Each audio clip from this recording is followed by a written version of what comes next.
catatan Yuanshi yang menyebut peristiwa ini setidaknya ada dalam 4 buku. 3 diantaranya merupakan catatan 3 jenderal besar yang ditugaskan oleh Kaisar Kubilai Khan untuk melaksanakan misi menghukum Raja Jawa yang bernama Raja Gada Nagala atau Prabu Kertanegara. Semua sumber tersebut memiliki versi dan sudut pandang yang berbeda satu sama lain. Makin tambah berbeda lagi saat dilakukan penerjemahan maupun ditafsirkan, khususnya pada manuskrip-manuskrip Jawa kuno, mengingat kalimat per kalimatnya memiliki mutiara keempuan yang tidak mudah diaplikasikan dalam bahasa modern. Tiap penerjemah maupun penafsir pasti memiliki versi yang berbeda.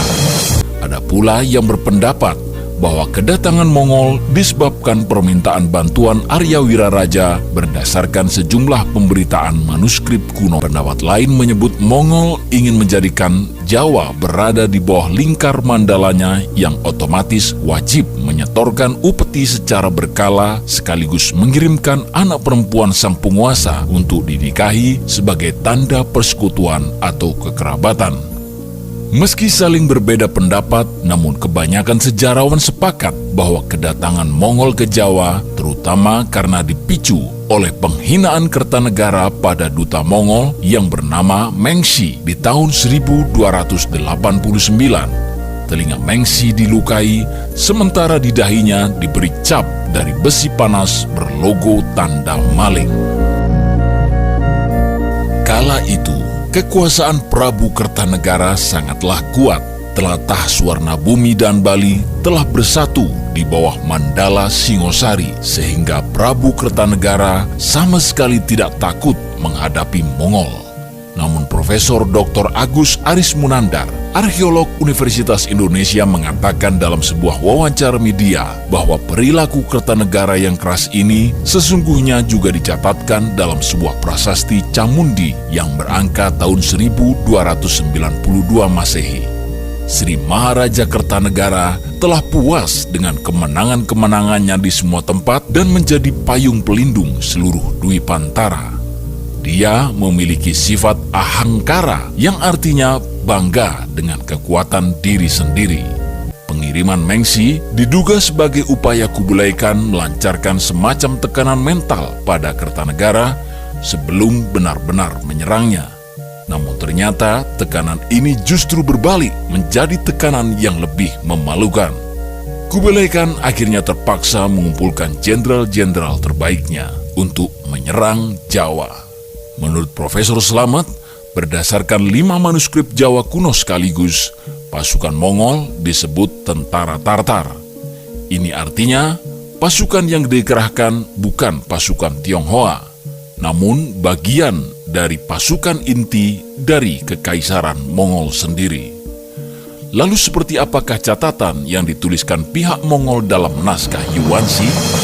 Keberanian Prabu Kertanegara melawan kehendak Mongol membuat Kubilai Khan sungguh terkejut.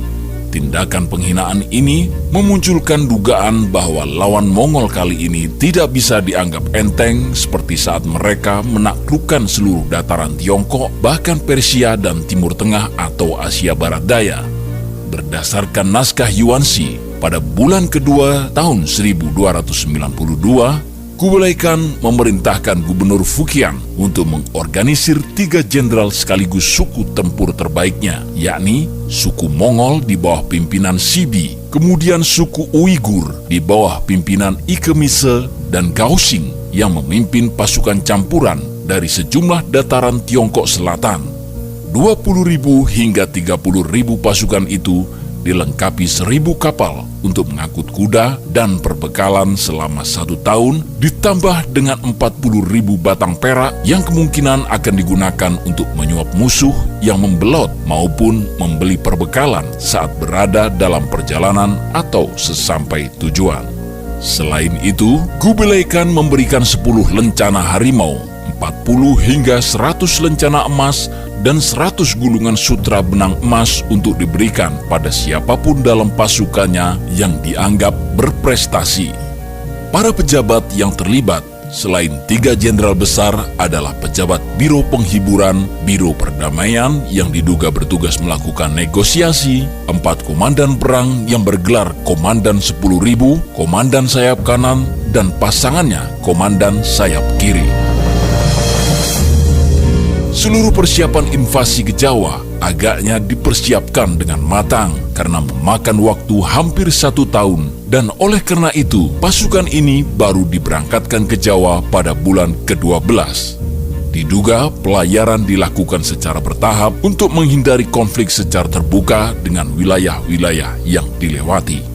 Pada bulan pertama di tahun 1293, pasukan Mongol diketahui sudah berhasil menduduki Pulau Belitung untuk dijadikan markas singgah bagi seluruh pasukan tempurnya.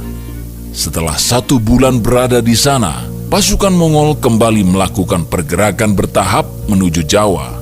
Masih menurut naskah Yuansi, di bawah pimpinan Ike Mise dan 3 pejabat yang mengurus administrasi, 500 orang pasukan menyusup memasuki perairan Laut Jawa menggunakan 10 kapal sembari membawa surat tugas dari Kaisar. Mereka bersandar di Kepulauan Karimun Jawa dan mendirikan markas di sana sambil menunggu kedatangan Sibi dan Gausing.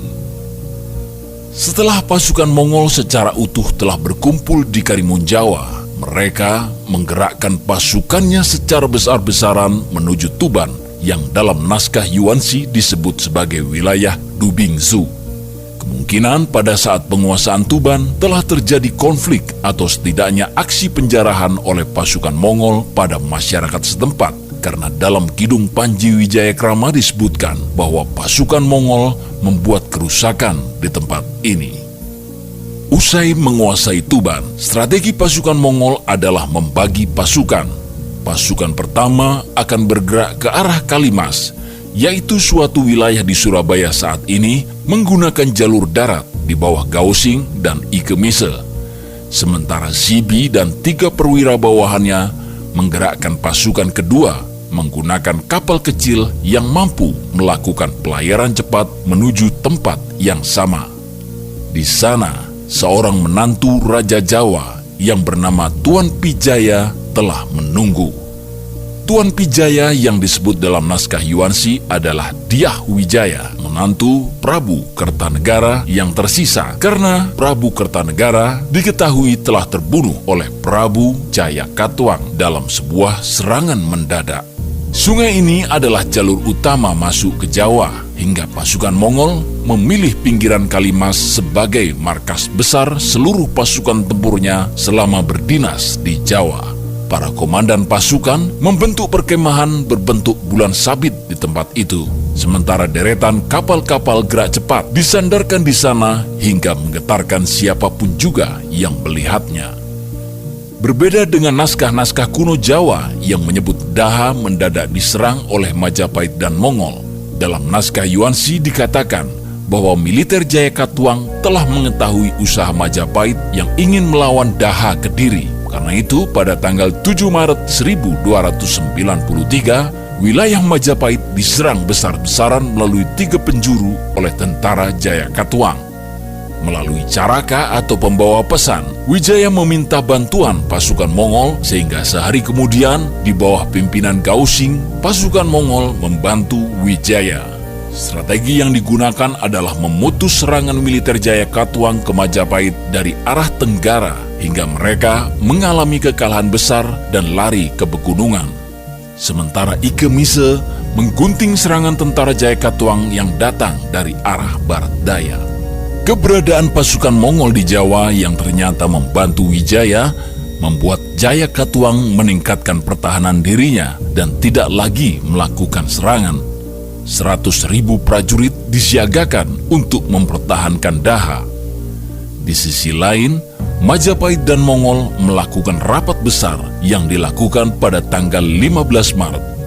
Dalam rapat itu diputuskan serangan terhadap Daha akan dilakukan pada tanggal 19 Maret.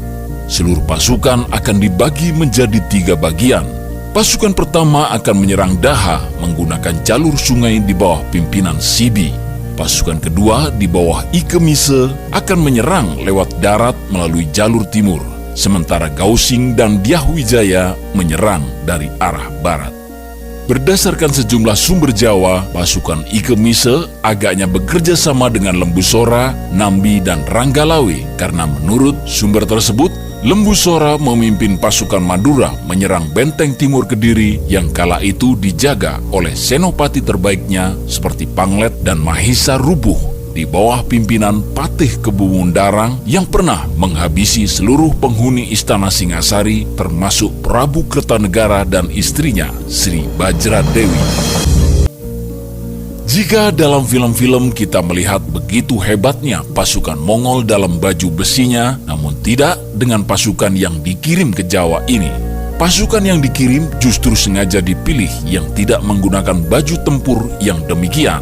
Ini karena baju besi yang berat tidak cocok digunakan di medan tropis seperti Nusantara pada umumnya.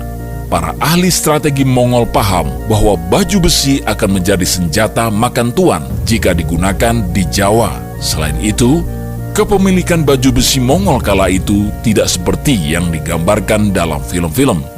Inventaris baju besi yang mereka punya sangat terbatas atau sekitar 20% saja. Namun demikian, catatan itu juga menyebutkan bahwa militer Mongol juga dibekali senjata berbubuk mesiu selain senjata penembak jauh konvensional seperti busur dan panah. Meski demikian, jika menyimak kronik Tiongkok tersebut, diduga pasukan Mongol yang dikirim ke Jawa berkemampuan militer cukup tinggi. Meski memprediksi pasukan Jawa berjumlah 100.000 orang, nyatanya mereka dengan percaya diri mengerahkan 30.000 orang saja. Meski militer Tartar terkesan menyeramkan, namun agaknya para jenderal dan para perwiranya bukanlah ahli siasat yang baik, sehingga mudah terperdaya oleh strategi Majapahit yang dalam hal ini diampu oleh sesepuh semacam Arya Wiraraja Banyak Wide. Dalam sumber-sumber Jawa disebutkan bahwa kedatangan pasukan Mongol untuk menghukum Raja Jawa karena Arya Wiraraja lah yang mengundangnya melalui surat. Dijanjikan dalam surat tersebut bahwa jika Daha berhasil ditaklukkan, maka seluruh Jawa akan dimiliki oleh Mongol. Akan dipersembahkan juga 2 putri Tumapel atau putri Singasari kepada Kaisar. Kemungkinan Mongol mendapatkan informasi pasukannya akan menghadapi 100.000 orang Jawa bisa jadi berdasarkan hasil bocoran yang diberikan Arya Wiraraja.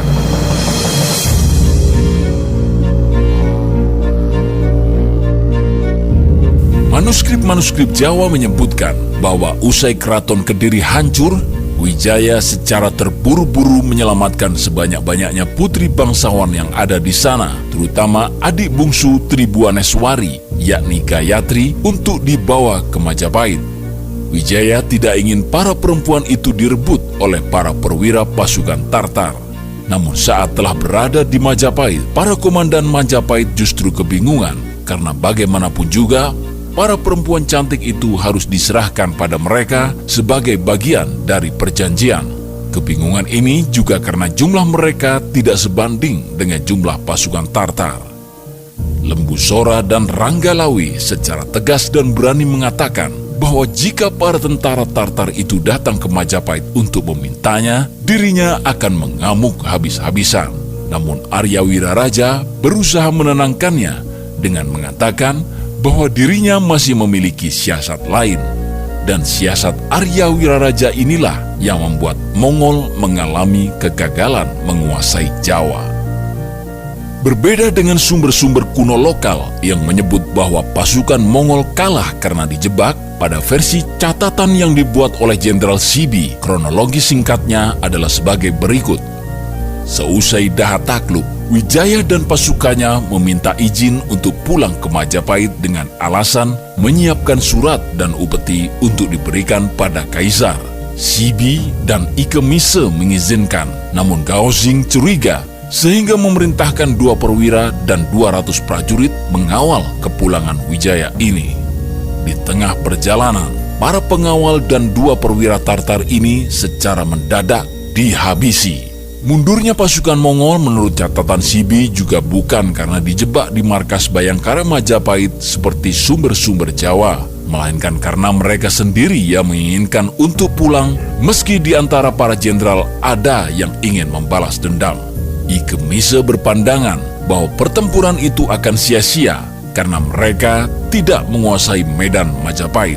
Dengan demikian, bisa ditarik analisa bahwa kemenangan Tartar saat melawan kerajaan Daha Kediri adalah karena guidance atau panduan wilayah serang dari Majapahit. Artinya, jika Tartar head-to-head saja dengan pasukan Jayakatwang, bisa saja mereka kalah, mengingat Tartar berkekuatan 30.000 pasukan, sementara Kediri berkekuatan 100.000 orang plus tidak menguasai medan. Bahkan dalam catatan Yuansi tersebut dituliskan bagaimana Gao Xing sempat galau sebelum menyerang Daha. Dia khawatir pasukan Wijaya akan berubah pikiran dan justru bergabung dengan pasukan Daha menyerang Tartar. Sebab jika ini terjadi, mereka tidak tahu lagi harus berbuat apa dan tidak tahu apa yang akan terjadi.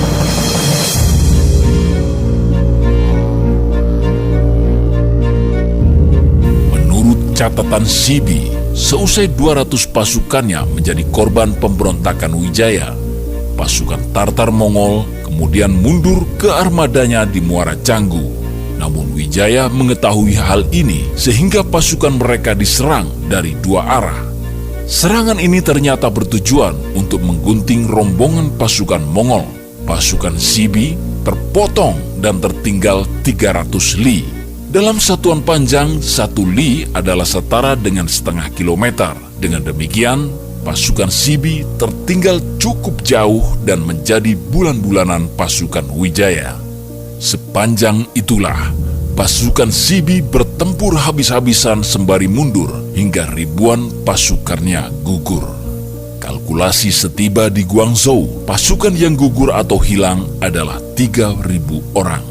Karena jumlah yang cukup besar ini, Kaisar sangat marah dan menjatuhkan hukuman pada jenderal-jenderalnya. Dia menghukum Sibi dan Ike Mise dengan 70 kali cambukan, sekaligus menyita sepertiga hartanya. Sementara Gao Xing justru diberi hadiah 50 tael emas karena perintah naik kapal dan pulang berasal darinya. Hal ini dianggap telah menyelamatkan pasukan Mongol dari kehancuran total. Ini karena pilihan mereka hanya dua, pulang dengan segera karena angin muson yang bisa membawa mereka pulang ke Mongol akan berakhir, atau terjebak di Jawa selama 6 bulan berikutnya dengan resiko terbunuh seluruhnya oleh pasukan Jawa. Setelah menghukum mati tawanan mereka, yakni Prabu Jayakatwang dan anaknya Arda Raja di ujung Galuh, Mongol benar-benar meninggalkan kawan-kawannya yang tertinggal hingga mereka yang masih berada di daratan terpaksa menyerah. Ada dugaan bahwa terjadinya perbedaan dalam catatan itu adalah karena pihak Mongol tentu saja tidak akan menuliskan aib yang memalukan, hancur akibat ketidakwaspadaan. Ini karena selama ini mereka sangat berpengalaman dalam pertempuran. Namun ada sejumlah analisa menarik yang dikemukakan para sejarawan yang memang berlatar belakang akademik terkait kegagalan Mongol ini.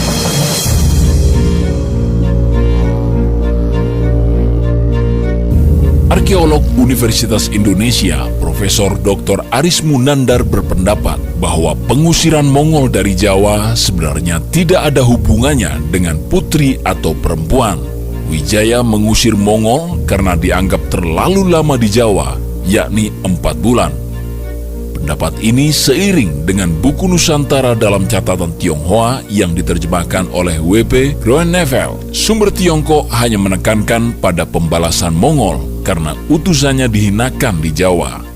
Sebaliknya dalam pandangan Jawa, menyerahkan putri atau perempuan dianggap menyerahkan kehormatan negara.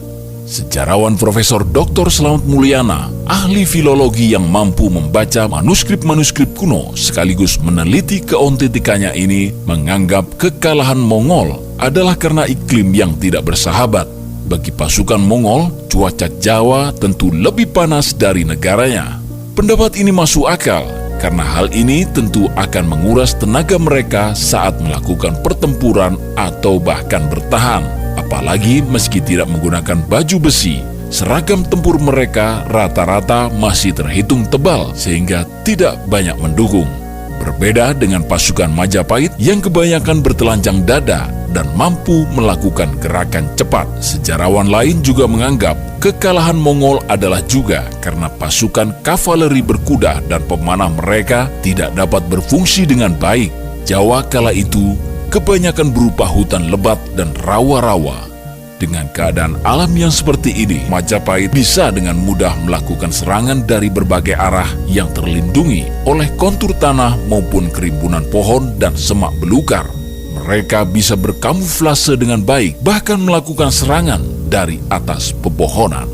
Usaha melarikan diri ini pun juga tidak mudah, karena marinir Majapahit juga masih tetap mengejarnya. Tembakan-tembakan artileri kapal Mongol sama sekali tidak berdampak bagi kapal Majapahit. Ini karena selain berukuran lebih besar, kapal Majapahit dilapisi dengan papan yang sangat tebal, sementara kayu-kayunya juga tidak dipaku, namun dikaitkan menggunakan struktur pasak yang rumit. Bisa dikatakan kapal Majapahit semacam memiliki lapisan anti peluru ala masa itu. Akibat pengejaran ini, tidak sedikit kapal-kapal Mongol yang hilang arah atau tersesat karena tidak terkoordinasi. Sementara mereka yang telah menyerah dan tertawan, tidak sedikit yang akhirnya menjadi abdi Majapahit serta mengenalkan dasar-dasar pengolahan mesiu yang di belakang hari digunakan sebagai senjata tempur kapal-kapal Majapahit. Selain itu, energi tempur Mongol sebenarnya sudah terkuras habis di perjalanan yang memakan waktu 68 hari. Mongol bukanlah bangsa maritim. Karena itu, di dalam catatan Sibi disebutkan bahwa pasukan mereka tidak bisa makan berhari-hari saat kapal terombang-ambing angin kencang. Bahkan dalam catatan tersebut juga dikatakan, kapal-kapal mereka rusak saat berada di Belitung. Dengan demikian, nampak banyak hal yang terjadi di luar perkiraan saat Mongol menyerang Jawa. Namun agaknya, masalah kemaritiman ini juga merupakan kelemahan ulangan Mongol karena saat menyerang Korea maupun Jepang, problem-problem inilah yang juga terjadi. Gagalnya Kubilai Khan menguasai suatu wilayah merupakan kegagalan kesekian kalinya setelah sebelumnya berusaha menguasai Jepang di tahun 1281. Hanya bedanya, kegagalan di Jepang dikarenakan armada pasukan Mongol lenyap dihantam tsunami. Sementara di Jawa, armada Mongol lenyap dihantam taktik siasat yang didukung oleh perlawanan rakyat semesta yang membakar jiwa.